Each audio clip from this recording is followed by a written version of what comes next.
গৌৰীপুৰত ধাৰি খাই হ'ব নেকি কংগ্ৰেছ নেতা তথা প্ৰাৰ্থিত্বৰ পৰা বঞ্চিত আবুল মিয়াৰ হাতত AIUDF কংগ্ৰেছ বিজেপিৰ অগপৰ অন্য ৰাজনৈতিক দলৰ আশাবাদী প্ৰাৰ্থীসকল ইতিমধ্যে কংগ্ৰেছ নেতা আবুল মিয়া কংগ্ৰেছ দলৰ পৰা টিকট পৰা বঞ্চিত হোৱাৰ পিছত কংগ্ৰেছী নেতা কৰ্মীসকল বিক্ষোভ হৈ পৰা পৰিলক্ষিত হৈছে। গৌৰীপুৰত অকল চলিছে আবুল মিয়া আৰু আবুল মিয়াক বেনাৰ পোষ্টাৰ নালাগে এই কথা মোৰ নহয় গৌৰীপুৰ ভোটাৰৰ। আবুল মিয়া হ'ব পাৰে অখিল গগৈ ৰাইজৰ দলৰ প্ৰাৰ্থী। প্ৰায় আবুল মিয়াৰ প্ৰাৰ্থী নিশ্চিত হোৱাৰ পথত আবুল মিয়াৰ দলীয় টিকট চূড়ান্ত হোৱাৰ খবৰ পাই হতভম্ব হৈ পৰিছে বিভিন্ন ৰাজনৈতিক দলৰ নেতা কৰ্মীসকল। गौरीपुर पर साहबुद्दीन मुल्ला रिपोर्ट असम रिपोर्ट लाइव। अरे भाई आपका घर क्या है? आपका घर गौरीपुर है। अच्छा ठीक है। हाँ। अबुल मियाँ जानता है? अबुल मियाँ अच्छा है, वो जानता है? जानता है, गरीब बने के हेल्प करता है। अच्छा हाँ, लॉकडाउन में दिया है। क्या दिया अबुल मियाँ लॉकडाउन में? चावल दाल सब दिया है। आपका लोग दिया? हाँ।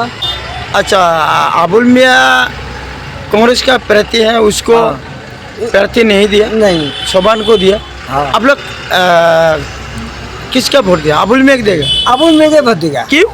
अबुल मियाँ क्यों? अबुल मियाँ क्यों? अबुल अच्छा है। क्यों? क्यों? वो हेल्प करता है गरीब बस के जाके 1000 2000 20 देता है। शादी में दिया है? हाँ सब देता है। शादियों में सब देता है। अच्छा लड़का है। अच्छा लगा है। वो तो अभी राजद दल में है जो हाँ। अखिल गगोई उसका हाँ। पार्टी में है, आप लोग उसका वोट देगा? नहीं राजद दल में गया हार आते हैं। उसको वोट देगा? हाँ। तो मैंने अबुल मियाँ को कांग्रेस नहीं टिकट दिया, हाँ शोभान को दिया। सुबह तो अबुल मियाँ आपका अच्छा है? अच्छा है, अच्छा है, क्यों अच्छा है? अच्छा है, सब गरीब आदमी के हेल्प करता है। नहीं लॉकडाउन में लोग आदमी के चावल दाल सब फ्री कर दिया, सब ही दिया। सब फ्री दिया। उसको गौरव गगोई, मुर्गिना खारजन, प्रियंका गांधी टिकट क्यों नहीं दिया? अब क्या बोलेगा? उसको क्या बोलेगा आपको? उसको नहीं, अबुल मियाँ के देगा। आप अबुल मियाँ क्या वोट देगा? हाँ है नहीं कि? हाँ ठीक। हाँ ठीक है। झूठ नहीं बोला? नहीं झूठ नहीं, याद है, झूठ नहीं बोलेगा। ঠিক। দাদা আপনার নামটো কি? রতনশীল। আচ্ছা আমি দেখা পাইছি যে গৌরীপুরত এরা করে যুব নেতা আবুল মিয়া বিভিন্ন দিনের পর থেকে প্রার্থিত্ব বিচারিছে কংগ্রেসের পৰা, তাতে প্রার্থিত্ব দিয়ে নাই, সবাই সহায়ক দিছে। এই সময় আমি কি হব? আপনি সবাইক ভোট দিব না আবুল মিয়াক দিব? দিলে আবুল মিয়াক দি ভাল মানুহ, কিয় ভোট দিব? ভাল বহুত ই করছে, উপকার করে মানুষের দুঃখ টুক সব দেখে। কি দুঃখ দেখছে আপনার? যেমন বহুত প্রবলেম হয়, গলে কোনো চিন্তা নাই, সব দেখে। কি দেখছে? বহুত দেখছে, কি দেখেছে? বহুত লকডাউন ফকডাউন হয়েছে, বহুত হেল্প করছে, চাউল সবে চাউল ফাউল দিছে, আরো কি হয়েছে? বহুত কিছু দিছে। মানুষও ভালো, আবুল মিয়া ভালো। আবুল মিয়া ভালো। আর সমান কেন ভোট? তোমরা চিনে রাখো, আবুল মিয়া ভোট দিন। আবুল মিয়া যদি তোমাদের যদি নিউ দেয় তাকে দিন, নির্দলীয় হলেও তাকে দিন, ভোট দিন।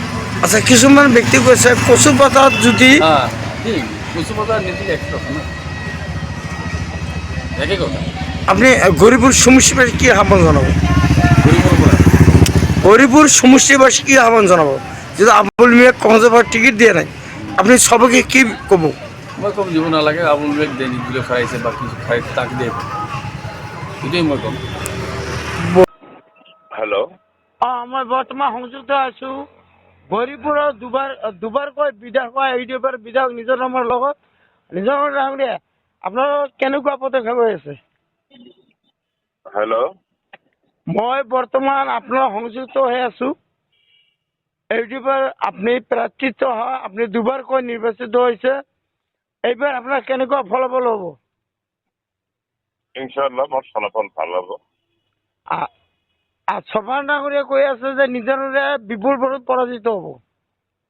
সভাখনে ক'লে তো সভাখনে কোৱা ৰাইজ গৰিপুৰৰ ৰাইজ নচলে, এই গোলগঞ্জৰ বিধায়ক আছিলে, তাৰ সৰু এটা পাৰ্ট মোৰ ইয়াত সোমাইছে।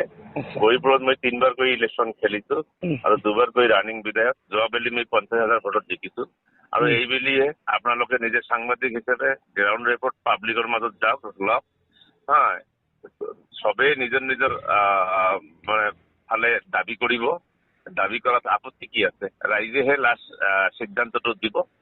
সময় আছে এতিয়াও যথেষ্ট, আপোনালোকে সময়ত শব্দ পাব। আচ্ছা, নিজৰ নাগৰিক শুনক, আপনি বহুত কাম কৰিছে, আমি জনা মতে আপনি গরিপুর বিধানসভা সমষ্টির 2বারকৈ বিধায়ক হয়েছে। আপনি বহুত রাস্তা ঘাট দলং বিভিন্ন কবরস্থান বিভিন্ন শ্মশানের কাম করেছে। আপনার অনুদান আছে কিন্তু এটা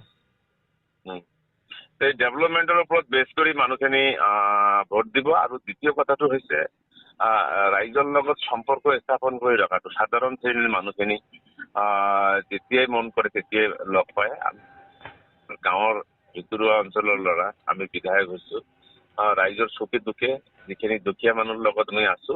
গতিকে মোৰ বিশ্বাস আছে এই দুখীয়া খাটি খোৱা মানুহখিনি নিশ্চয়কৈ মোক ভোট দিব।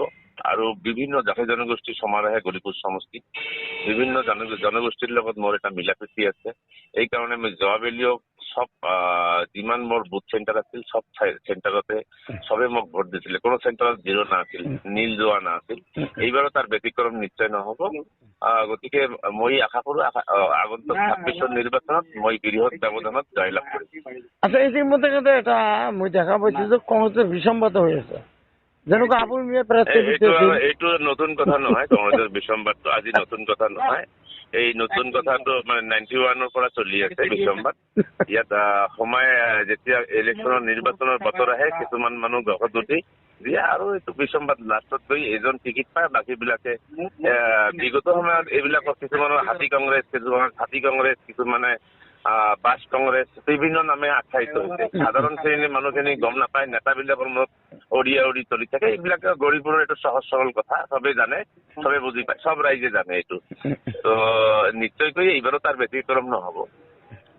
আনিল নাগৰিকা। আৰু এটা আপোনাৰ হয়তো ক্ষেত্ৰত প্ৰশ্ন কৰি আছো, আমি দেখা পাইছিলো যে গৰিপুৰৰ পৰা বিভিন্ন মন্ত্ৰী বিধায়ক সংসদ হৈছিল। আপনাৰ নেতৃত্বত আমি দেখা পাইছো মন্দিৰ মছজিদ বা আমাৰ যিটো হেৰি আছিল আপোনাৰ হেৰি কয় মহামায়া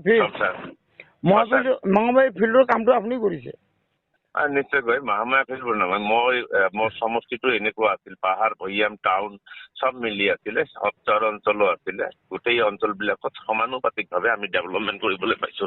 চহৰ অঞ্চলতো যথেষ্ট আমি মহামায়া ফিল্ডৰ ফেঞ্চিং কৰিছো, পেভিলিয়ন বনাইছো, পুখুৰীৰ কাম চলি আছে, ৰাস্তা ঘাটৰ কাম কৰিছো। পাহাৰ অঞ্চলতো আমি ৰাস্তা ঘাট বনাইছো, দলং বনাইছো। আমাৰ চৰ অঞ্চলতো আমি ৰাস্তা ঘাট বনাইছো, দলং বনাইছো। বিশেষকৈ গৰিপুৰ সমষ্টিৰ স্কুলবিলাকৰ বিল্ডিঙৰ ক্ষেত্ৰতো আমি কাম কৰিছো, হস্পিটেলতো কাম কৰিছো, অংগনবাদীত কাম কৰিছো।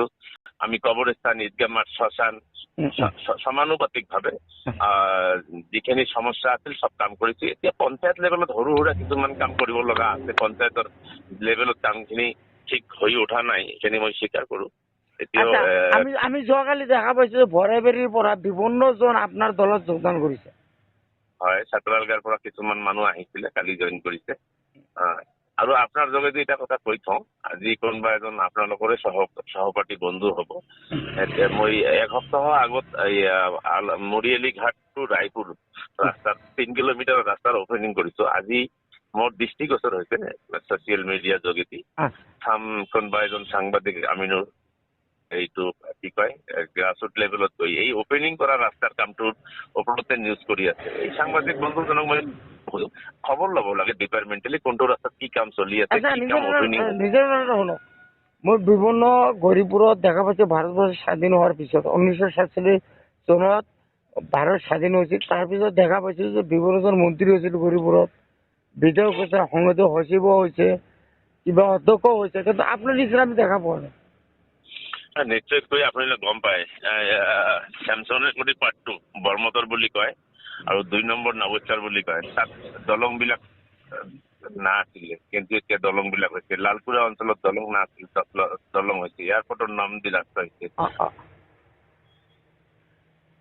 আচ্ছা নিজন ডাঙৰীয়া আৰু এটা কথা মই সদায় প্ৰশ্ন কৰি আছো, আপোনাক বেয়া পাব নালাগে। তাৰমানে মই দেখা পাইছো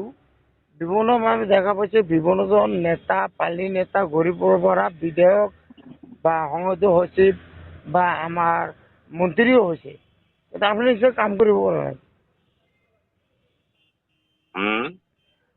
বিভিন্নজন গৰীবৰৰ পৰা মন্ত্ৰী, বিধায়ক, সংসদীয় সচিব গৰীবৰৰ মাটিৰ লগত সম্পৰ্ক থকা বিধায়ক এজন মই একদম মাটিৰ লগত সম্পৰ্ক থকা এজন বিধায়ক। গতিকে মোৰ দায়িত্ব আছে, এইখিনি মানুহৰ লগত মোৰ মাটিৰ সম্পৰ্ক আছে আৰু এই সমষ্টিৰ চুকে কোণে কাম কৰাটো মোৰ দায়িত্ব আৰু কৰ্তব্য, আৰু সাধাৰণ শ্ৰেণীৰ মানুহৰ লগত মিলি থাকি দুখে সুখে সাথ দিয়াটো মোৰ কৰ্তব্য। নিজৰ ডাঙৰীয়া শুনক, এতিয়া কথা হ'ল সমান নাগৰিক কিমান পৰত আপোনালোক পৰাজিত হ'ব। এতিয়া আপুনি ৰাজ্য দলৰ প্ৰাৰ্থী লৈ আছে। এতিয়া কোনে কোন দলৰ টিকিট ল'ব, কোনে কি কৰিব, এইটো সময়ে কথা ক'ব। না ইমান আগতীয়াকৈ নিৰ্বাচনৰ দিন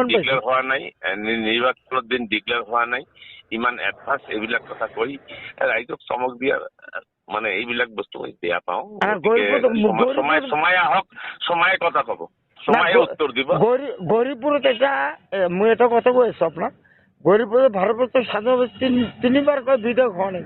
এইবাৰ আপুনি বিধায়ক হোৱাৰ পথত আছে। নিশ্চয়কৈ দোৱা কৰিব, ৰাইজৰ আশীৰ্বাদ পালে নিশ্চয় হ'ব। Thank U.